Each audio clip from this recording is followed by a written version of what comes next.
ஓய்வே இல்லாத ஓட்டம், அதிகமான சிந்தனை, மன அழுத்தம். இதற்கு காரணம் யார்? வெளி உலகமா?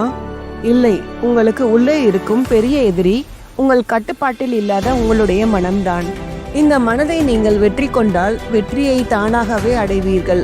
இதற்கு பகவான் கிருஷ்ணர் கீதையில் ஒரு எளிமையான வழியை சொல்கிறார்.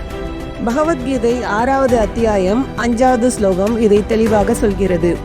உன்னுடைய மனதை கொண்டே நீ உன்னை உயர்த்தி கொள்ள வேண்டும், உன்னை தாழ்த்தி கொள்ளக்கூடாது. கட்டுப்படுத்தப்பட்ட மனமே ஒருவரின் சிறந்த நண்பன். இதுதான் அந்த உபதேசம். எப்போது மனம் உங்களுக்கு எதிரியாக மாறும்? ஆசைகள், பயங்கள், கடந்த கால நினைவுகள், இதை பிடித்து கொண்டு மனம் ஓடும்போது அது உங்களை நிகழ்காலத்திலிருந்து பிரித்து செயல்திறனை குறைக்கிறது. இதுவே எதிரியின் வேலை. பல சமயங்களில் நாமே நமக்கு எதிரியாக செயல்பட இதுதான் காரணம். கட்டுப்படுத்தப்பட்ட மனம் எப்படி நண்பனாக மாறும்? அதன் முதல் பலன் அமைதி மற்றும் கவனம்.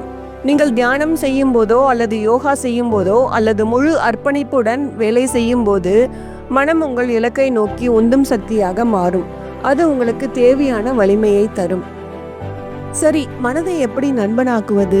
கிருஷ்ணர் தரும் அந்த ஒரே வழி இதுதான்: பழக்கம், அபியாசா மற்றும் வைராக்கியா.